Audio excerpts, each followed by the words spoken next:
Assalamualaikum warahmatullahi wabarakatuh. Halo Sobat Metafora, selamat datang di channel Metafora Silhouette.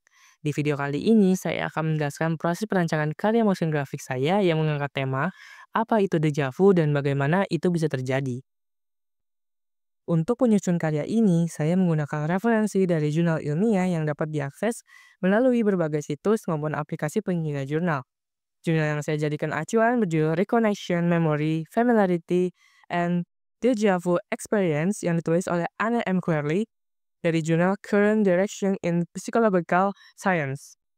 Dan jurnal kedua yaitu Deja Vu in Unilateral Temporal Lobe Epilepsy is Associated with Selective Familiarity Impairments on Experimental Tasks of Recognition Memory yang ditulis oleh Chris B. Martin, Syed M. Sattari, Jens Brusner, Sandra Pietrantonio, George Di Berneo, Brent Hyman Abelo, dan Stephen Kohler dari jurnal Neuropsychologia volume 50 tahun 2012 halaman 2981 sampai dengan 2991.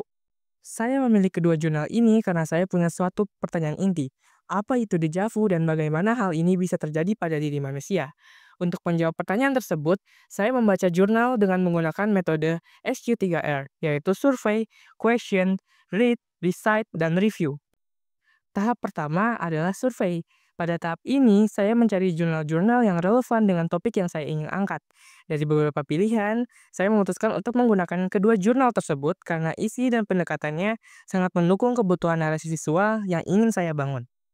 Lalu di tahap read, saya membaca seluruh isi jurnal secara menyeluruh, hingga akhirnya menemukan jawaban utama yang saya cari pada halaman 355 sampai 356 pada jurnal pertama.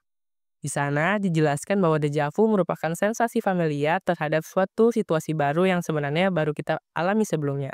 Hal ini terjadi karena otak kita salah dalam memberi sinyal memori, sehingga momen yang baru justru terasa seperti sesuatu yang sudah pernah terjadi.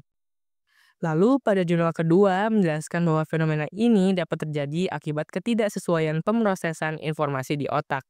Dan dalam beberapa kasus tertentu, deja vu bisa menjadi indikator neurologis, seperti epilepsi lobus temporal, yaitu gangguan saraf yang dapat menyebabkan munculnya sensasi deja vu sebelum seseorang mengalami kejang-kejang, yang ditemukan pada halaman 2983 sampai 2984. Masuk ke tahap recite, saya mencatat ulang inti informasi yang sudah saya dapatkan agar dapat disesuaikan dengan gaya penyampaian motion graphic yang saya buat. Terakhir, di tahap review, saya mengecek ulang apakah informasi yang saya kumpulkan sudah cukup untuk menjawab pertanyaan utama dan dijadikan bahan konten visual. Setelah mendapatkan data dan pemahaman, saya mulai mengemas informasinya menggunakan metode 5W plus 1H, yaitu what, who, where, when, why, dan how. Yang pertama, what atau apa. Deja vu adalah fenomena ketika otak merasa bahwa situasi yang sedang terjadi terasa familiar, padahal sebenarnya belum pernah dialami sebelumnya. Yang kedua, who atau siapa. Hampir semua orang bisa mengalami deja vu, terutama remaja dan dewasa muda. Selanjutnya, where atau di mana. Deja vu bisa terjadi di mana saja, baik di tempat yang asing maupun tempat yang sudah sering dikunjungi. Selanjutnya ada when atau kapan. Biasanya muncul secara tiba-tiba dalam aktivitas sehari-hari. Selanjutnya ada why atau mengapa. Deja vu terjadi karena adanya ketidaksesuaian dalam pemrosesan informasi di otak. Saat menerima informasi baru, kadang sistem memori jangka pendek dan jangka panjang bekerja tidak sinkron. Akibatnya, informasi baru terasa seperti memori yang lama. Dalam kasus tertentu, deja vu juga dapat menjadi gejala awal dari epilepsi lobus temporal. Dan yang terakhir, how atau bagaimana. Deja vu terjadi ketika otak secara tidak sengaja menafsirkan pengalaman baru sebagai sesuatu yang sudah pernah dialami. Ini bisa terjadi karena adanya gangguan singkat antara sistem memori jangka pendek dan jangka panjang, sehingga otak salah memberi sinyal bahwa kejadian itu familiar. Beberapa kasus juga dikaitkan dengan aktivitas saraf di lobus temporal. Setelah mengemas informasi yang sudah saya dapatkan, saya menyusun teknis video dengan berbagai rincian, lalu storyboard dengan berisikan judul, visual, dan skrip. Pada tahap ini, karya motion graphic saya menggunakan teknik clickbait yang dibuat semenarik mungkin agar orang penasaran dan akhirnya ingin menonton kontennya. Dan yang terakhir adalah kata kunci untuk mencari aset visual maupun audio yang akan saya gunakan pada motion graphic.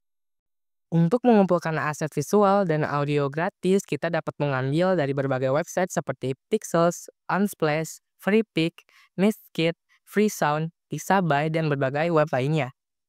Di dalam karya motion graphic saya menambahkan berbagai audio atau sound effect untuk membangun suasana dan memperkuat emosi pada situasi yang terjadi.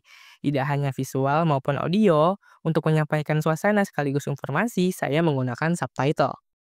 Subtitle ini bisa dibuat menggunakan aplikasi gratis seperti CapCut, Subtitle Edit, maupun Fit untuk membuat teks otomatis dari audio ataupun suara.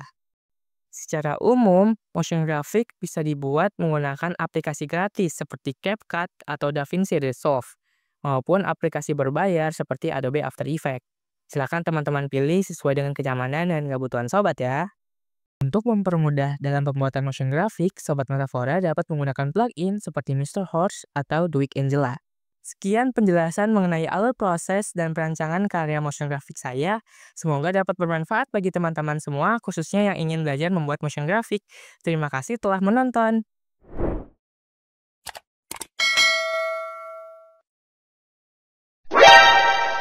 Dejavu bisa bikin kejang-kejang. Apa iya? Pernah gak sih kamu ke tempat baru tapi ngerasa udah pernah ke sana? Atau lihat suatu kejadian terus merasa familiar? Kalau pernah, selamat. Kamu baru aja ngalamin yang namanya déjà vu. Fenomena ini banyak banget loh teorinya, mulai dari sisi kepercayaan sampai ilmiah dan medis. Secara ilmiah, fenomena ini bisa terjadi karena otak kita salah ngasih sinyal. Jadi, momen yang sebenarnya baru malah dianggap sebagai memori yang lama. Kadang juga karena otak kita nggak sinkron dalam memproses sebuah informasi. Tapi, dalam dunia medis, ternyata ada loh kondisi yang bikin déjà vu muncul lebih sering dari biasanya. Namanya epilepsi lobus temporal, jenis gangguan saraf yang bisa bikin otak kirim sinyal aneh sebelum terjadi kejang-kejang. Tapi tenang, buat kebanyakan orang, déjà vu itu nggak berbahaya dan cuma bikin kaget sebentar aja. Jangan lupa subscribe Metafora Siluet ya.